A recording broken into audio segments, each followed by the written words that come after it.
Hello प्यारे बच्चों, नमस्कार। कैसे हैं आप। आज हम आदर्श जीवन मूल्य उत्तरा के अक्रोध पाठ का अध्ययन करेंगे।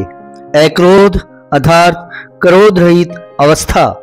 गीता में वर्णित यह लक्षण अनेक कारणों से बहुत महत्वपूर्ण और आवश्यक है। क्रोध अत्यंत उत्तेजनात्मक और ज्वलनात्मक वृत्ति है। क्रोध जिसके लिए किया जाता है उसका अहित या नुकसान बाद में होता है, होगा भी या नहीं यह आगे वाले पर निर्भर है। हो सकता है कि जिसके लिए आप क्रोध कर रहे हो वह आपकी बात का प्रभाव अपने ऊपर होने ही ना दे, वह क्रोध को भी सकारात्मक भाव से ले ले, लेकिन क्रोध करने वाले पर तो तत्काल उसका सीधा असर देखा जाता है। तो प्यारे बच्चों, क्रोध की बात यहाँ पर हो रही है कि क्रोध यानी गुस्सा करने वाला जब किसी दूसरे पर गुस्सा करता है, क्रोध करता है, हो सकता है उस पर तो असर हो या ना हो, लेकिन गुस्सा करने वाला पहले क्रोध की अग्नि में स्वयं जलता है, उसका बुरा सबसे पहले होता है। तो प्यारे बच्चों, जिन्होंने अभी तक इस चैनल को सब्सक्राइब नहीं किया है, चैनल को सब्सक्राइब कर लें।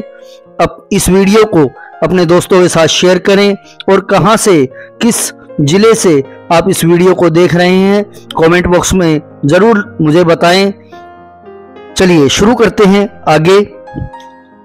संत एकनाथ जब चंद्रभागा नदी में स्नान करके आ रहे थे तो किसी ने जानबूझकर द्वेष के आवेश में उन पर कुल्ला कर दिया। तो कुल्ला आप समझते हैं, पानी मुंह में लेकर और किसी के ऊपर डालना, कुल्ला कर दिया। द्वेष यानी दुश्मनी, मन के अंदर कोई वैर की भावना थी, क्रोध की भावना थी। वे पुनः स्नान करने लौट गए। ऐसे ही एक एक करके 108 बार यह क्रम चला और इतनी ही बार एकनाथ जी ने डुबकी लगाई। वह व्यक्ति लज्जित होकर उनके चरणों में गिर पड़ा और क्षमा मांगने लगा, लेकिन एकनाथ ने सहज मुस्कान के साथ कह दिया, भाई मुझे तो प्रसन्नता हो रही है कि आपके कारण मुझे 108 बार पावन स्नान का सुअवसर मिल गया। ऐसे अनेक उदाहरण महापुरुषों के जीवन में मिलते हैं और व्यवस्था में भी कहीं कहीं दिखाई देते हैं। सार की बात यह है कि क्रोध दूसरे पर प्रभाव डाले यह निश्चित नहीं है, लेकिन जिस प्रकार दिया सलाई जब मोमबत्ती या दीपक आदि जलाने के लिए आगे बढ़ती है तो पहले स्वयं को जलाती है, और हो सकता है कि वायु का झोंका उसे आगे तक पहुंचने ही ना दे, लेकिन स्वयं तो जली ही। क्रोध की अग्नि भी ऐसी है जो अंदर ही अंदर मन को तपाती है। क्रोध और शांति दोनों एक साथ रह ही नहीं सकते। क्रोध मानसिक ऊर्जा, ओज मतलब आपका जो प्रभाव है, आपका जो जोश है, आपका जो तेज है, आपका जो उत्साह है, बल, सब कुछ क्षीण यानी कमजोर करता है। क्रोधावेश में एकाग्रता बनी रहे यह प्रश्न ही नहीं उठता। क्रोध में होकर व्यक्ति एक कार्य पर, एक बात पर ध्यान नहीं दे पाता। आज चिकित्सक, मनोवैज्ञानिक सभी स्वीकार करने लगे हैं कि क्रोध का दुष्प्रभाव पूरे शरीर की संचालन व्यवस्था पर सीधा सीधा पड़ता है। यह रक्त संचार, पाचन शक्ति, हृदय गति, मस्तिष्क स्थिति सबके उतार चढ़ाव और अस्थिरता का कारण बनता है। आपने देखा होगा प्यारे बच्चों, घरों में छोटी छोटी बातों पे क्लेश हो जाता है। क्लेश में, क्रोध में लोग एक दूसरे से बहुत कुछ भला बुरा कह देते हैं, और उस समय कोई कमजोर हृदय का व्यक्ति होता है, उसकी बात उनके मन में बैठ जाती है और एकदम से उन्हें हार्ट अटैक या किसी और प्रकार का कोई नुकसान हो जाता है, क्योंकि क्रोध के कारण पूरे शरीर का जो संचालन है वो बिगड़ जाता है। क्रोध आते ही उसका सीधा आक्रमण उसी क्षण विवेक पर होता है। क्रोध आवेश में करने योग्य और न करने योग्य में कुछ भेद ही नहीं हो पाता। मतलब क्रोध जब आता है तो पता ही नहीं लगता क्या काम करना चाहिए और क्या नहीं करना चाहिए। हमारी बुद्धि उस समय जो है बंद हो जाती है, सोचने विचारने की शक्ति जो है मंद पड़ जाती है। प्राय जो नहीं बोलना, जो नहीं करना वह होने लगता है। प्रेम का तो सीधा शत्रु ही है क्रोध। जहां क्रोध होगा वहां अशांति होगी। क्रोध सामाजिक सम्मान कम करवाता है तथा संयम, संतोष, सहनशीलता आदि जीवन के आवश्यक मूल्यों को बढ़ाता है। तो प्यारे बच्चों, क्रोध जो है हमारा सामाजिक सम्मान कम करवाता है, जबकि अगर हम संयम रखें, संतोष रखें, सहनशीलता दें तो जीवन में आवश्यक जो मूल्य हैं हमारे जीवन के वो बढ़ने लगते हैं। लेकिन क्रोध अगर हम करते हैं तो हमारा सामाजिक सम्मान, जात बिरादरी में, पंचायत में हम बैठते हैं तो सम्मान कम हो जाता है, आदर कम हो जाता है। प्यारे विद्यार्थियों, पढ़ाई के दिनों में तो क्रोध को बिल्कुल भी निकट मत आने दो।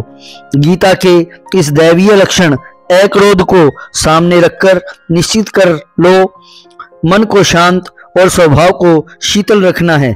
फिर देखना अच्छी पढ़ाई अच्छे जीवन के रूप में आपको मंगलमय प्रभाव प्राप्त होगा। तो प्यारे बच्चों, जब पढ़ाई चल रही है तो पढ़ाई के दिनों में क्रोध बिल्कुल भी नहीं करना है। अच्छी पढ़ाई तभी होगी जब हमारे मन में क्रोध नहीं होगा, और जो भी आप पढ़ेंगे उसका मंगलमय प्रभाव आपके जीवन पर शुभ प्रभाव पड़ेगा। तो चलिए बच्चों, प्रश्न देखते हैं इसके। गीता के अनुसार क्रोध से व्यक्ति को क्या क्या नुकसान होता है? क्रोध अत्यंत उत्तेजनात्मक और ज्वलनात्मक वृत्ति है। एकदम से उत्तेजना के साथ क्रोध आता है, व्यक्ति उसमें जलने लगता है। क्रोध जिसके लिए किया जाता है उसका अहित या नुकसान बाद में होता है, होगा भी या नहीं यह आगे वाले पर निर्भर है, लेकिन क्रोध करने वाले पर तो तत्काल उसका सीधा असर देखा जाता है।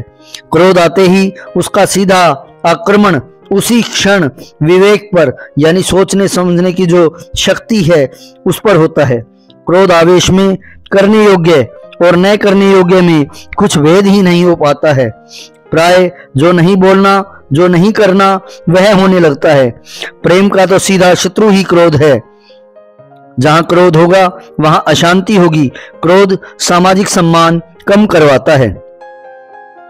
पाठ के अनुसार एकनाथ जी का उदाहरण उनकी किस वृत्ति का परिचायक है? तो उनकी किस स्वभाव के बारे में बताता है एकनाथ जी का उदाहरण? यह दूसरा प्रश्न है प्यारे बच्चों।